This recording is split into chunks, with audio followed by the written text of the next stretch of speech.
Assalamualaikum warahmatullahi wabarakatuh. Selamat pagi, siang, sore, malam teman-teman semua.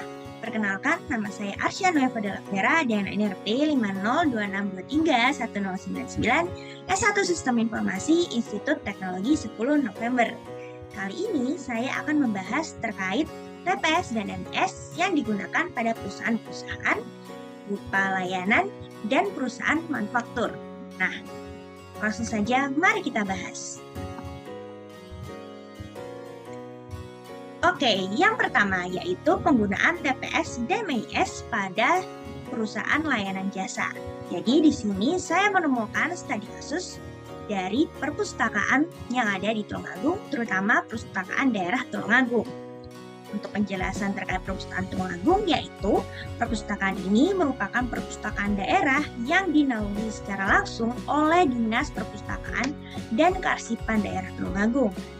Berlokasi di Jalan Raden Ajeng Kartini nomor 11 Tulungagung, perpustakaan Tulungagung ini mengoleksi berbagai macam jenis buku, majalah, manuskrip, hingga arsip, dan layanan ini diberikan bisa dilakukan secara offline maupun online.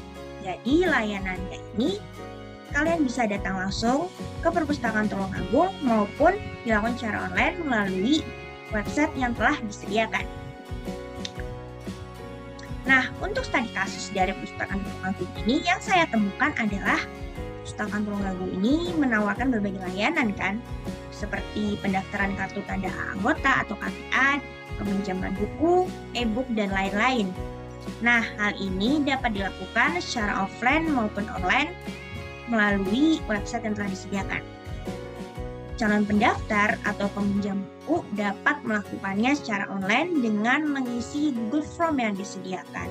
Kemudian untuk pengambilan kartu tanda anggota fisik maupun buku dapat dilakukan atau datang langsung ke lokasi, yaitu ke perpustakaan Tulungagung.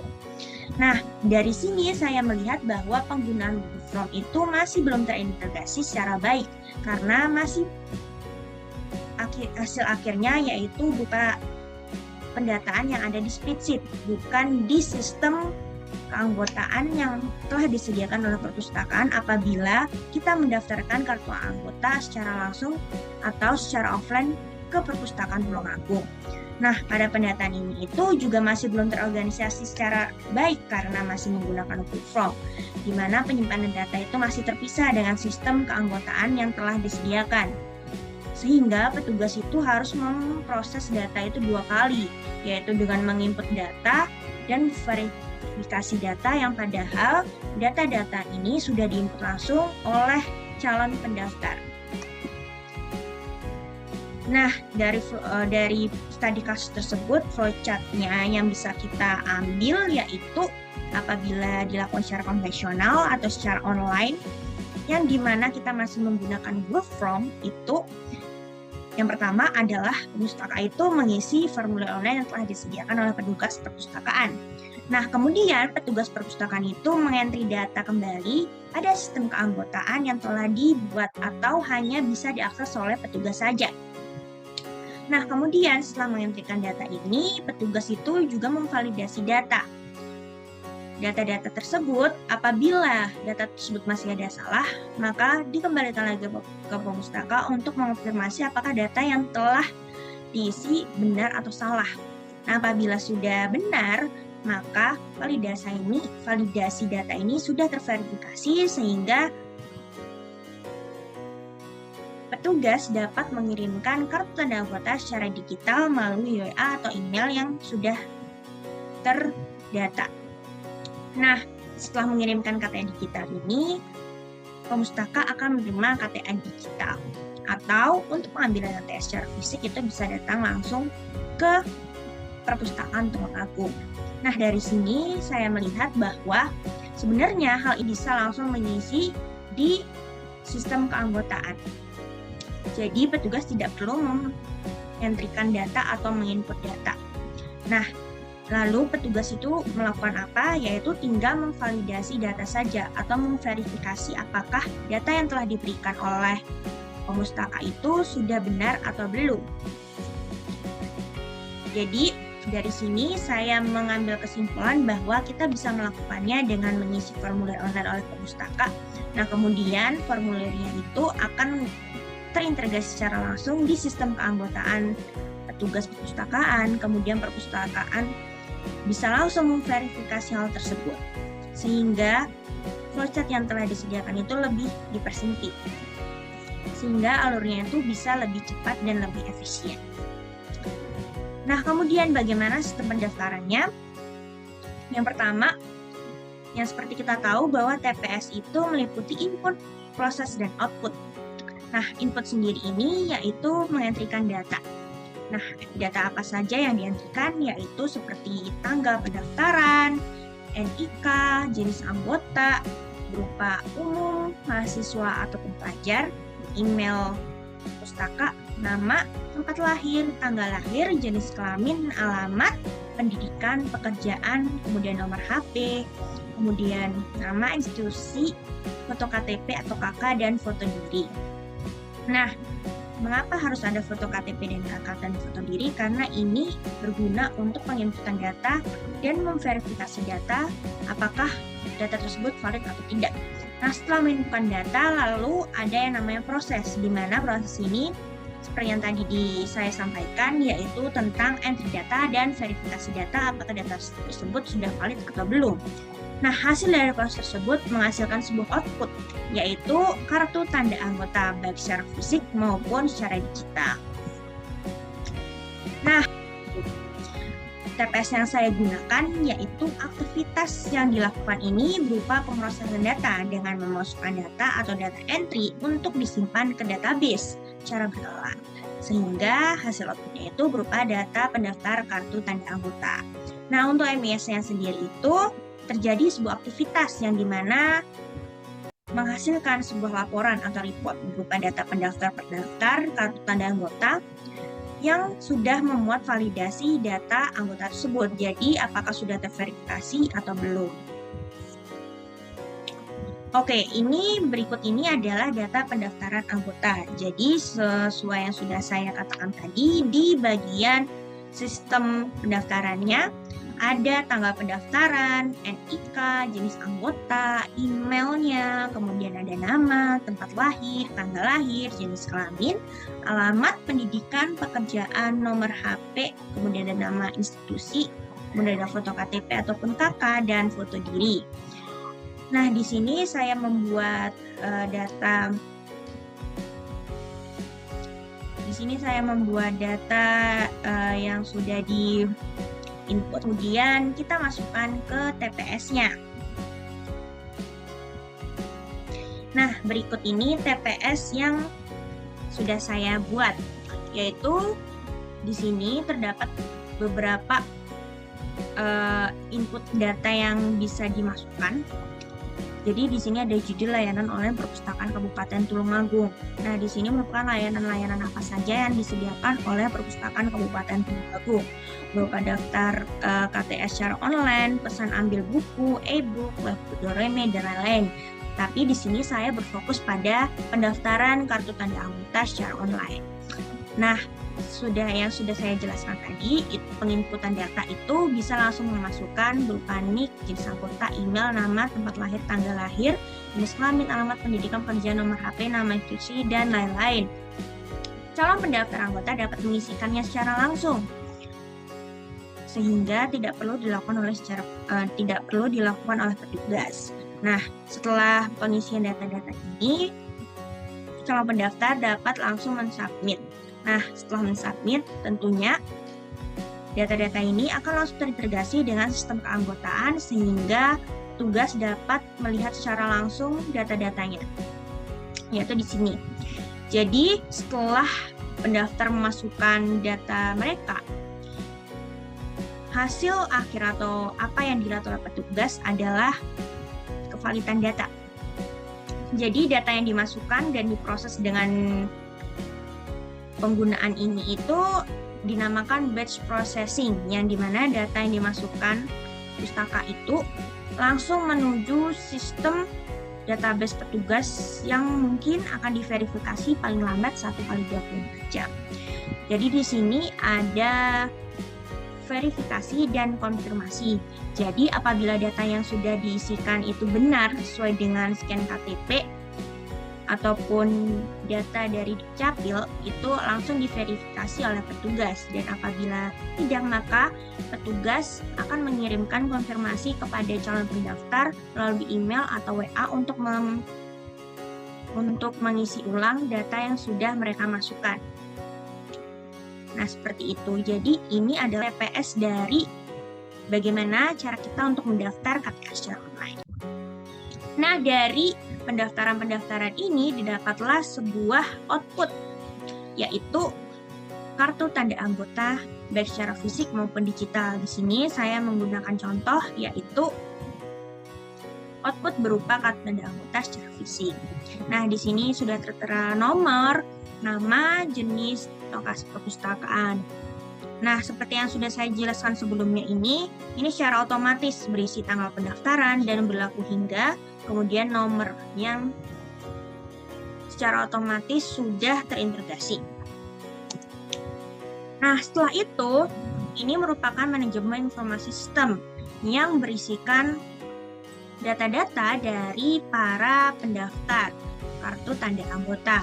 Nah, di sini petugas dapat melihat secara langsung siapa-siapa saja yang mendaftar KTA. Nah, pada laman ini itu terdapat status di mana ada anggota yang sudah terverifikasi atau sudah tervalidasi oleh petugas dan yang belum terverifikasi. Dan pada kolom data ini bisa dilihat bahwa data dari pendaftar secara langsung. Data-data pendaftar. Oke, dari manajemen informasi sistem ini terhubung dengan TPS yang tadi, karena TPS yang tadi itu menjelaskan tentang data-data dari perseorangan, sedangkan manajemen informasi sistem ini sudah terinclude atau yang berupa verifikasi dari pendaftar KTA. Oke, berikutnya adalah TPS dan MIS pada perusahaan manufaktur atau barang. Dalam hal ini saya menggunakan perusahaan yaitu Brownies Amanda, yang dimana Amanda Brownies ini adalah salah satu tokoh atau salah satu pusat oleh-oleh khas Bandung yang memproduksi berbagai macam brownies, pastry, hingga bolu. Nah, Brownies Amanda ini sudah membuka cabang di mana-mana, tapi pusatnya tetap ada di Bandung. Untuk studi kasus yang sudah saya buat, yaitu Brownies Amanda ini memiliki outlet di banyak tempat kan. Nah, dalam proses penjualan ini, agar lebih memudahkan proses jual beli dan transaksi antara toko dan pelanggan, Brownies Amanda ini membutuhkan sistem yang digunakan untuk menerima pembayaran dari pelanggan dan merekam transaksi penjualan dengan lebih cepat dan efisien. Transaksi penjualan tersebut nantinya akan digunakan untuk menindaklanjuti terkait pemasukan toko, sehingga pemasukan yang didapatkan dapat diputar kembali untuk memproduksi produk dan memenuhi stok toko.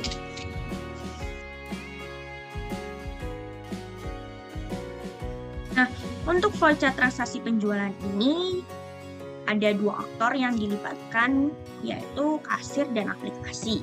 Jadi aplikasi ini berupa sistem yang dibuat untuk mempermudah penggunaan atau mempermudah transaksi penjual antara kasir dengan pelanggan. Nah, hal pertama yang dilakukan yaitu kasir dapat melakukan login terlebih dahulu pada sistem, kemudian aplikasi akan menampilkan halaman utama yang berupa atau yang berisikan hal apa saja yang akan diinput nanti.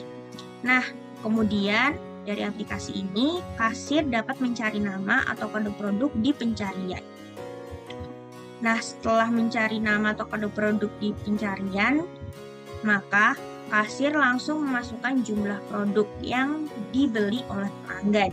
Nah, setelah itu secara otomatis aplikasi akan menghitung total harga produk, karena pada aplikasi sudah di sistem bahwa barang apa saja yang ada, kemudian harganya, kemudian stoknya. Nah, setelah aplikasi atau sistem menghitung total harga produk, maka kasir dapat menyampaikan jumlah yang akan dibayarkan oleh pelanggan. Nah, setelah itu kasir dapat memasukkan jumlah yang dibayarkan atau jumlah uang yang diberikan oleh pelanggan. Setelah memasukkan data tersebut, aplikasi akan langsung secara otomatis menghitung dan menampilkan total kembalian. Nah, setelah itu, kasir dapat menekan tombol selesai. Hasil akhir dari proses transaksi penjualan ini yaitu berupa struk.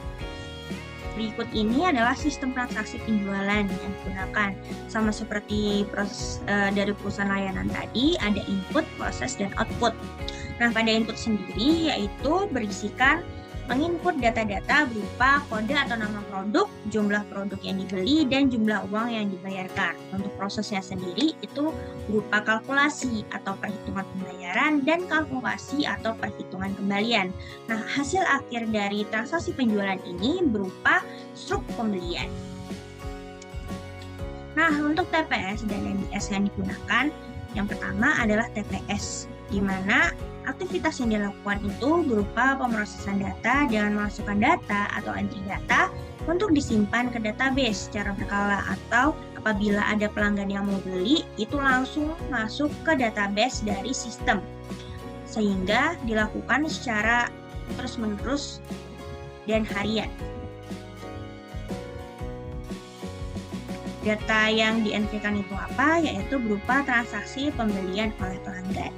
Nah, untuk MIS sendiri yaitu berupa aktivitas yang terjadi dalam sistem dan menyediakan sebuah laporan atau report. Di sini saya mengambil tentang pemasukan dari produk yang dijual dan laba bersih yang didapatkan dalam kurun waktu tertentu. Nah, berikut ini adalah data transaksi dari penjualan. Di sini ada tanggal, nama produknya apa, kemudian jumlah, total harga, dan bayar. Data transaksi penjualan ini akan dimasukkan ke TPS, yang dimana hal ini akan terintegrasi secara langsung dengan database sistem. Nah, kemudian berikutnya ada laporan profit, yang dimana berisikan nama, harga beli, harga jual, jumlah dari produk, kemudian laba kotor, laba bersih. Nah, di sini akan secara otomatis atau secara otomatis berisikan yang didapatkan, kemudian laba bersih atau profit yang didapatkan.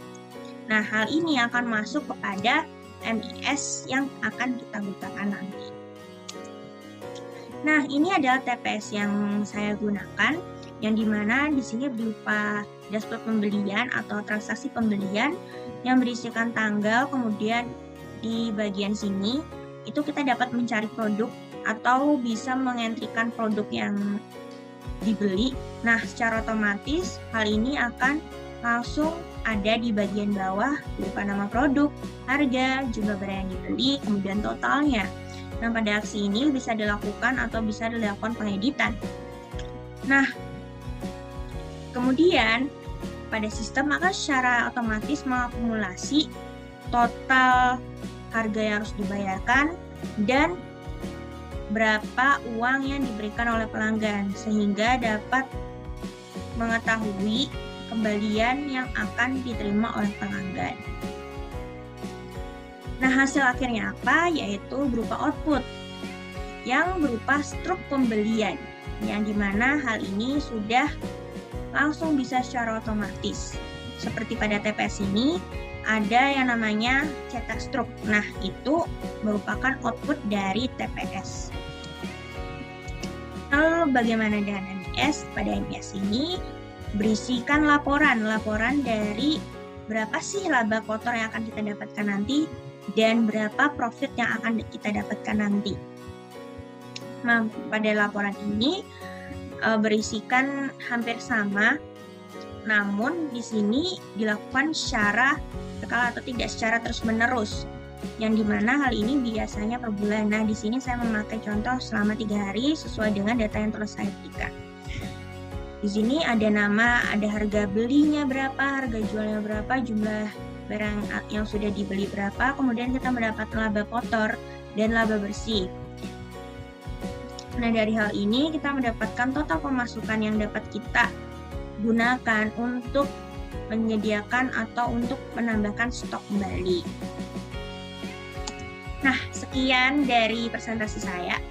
Kurang lebihnya saya mohon maaf. Terima kasih sudah menonton video ini sampai akhir. Semoga apa yang saya sampaikan bermanfaat dan apa yang saya sampaikan dapat diterima. Terima kasih. Wassalamualaikum warahmatullahi wabarakatuh.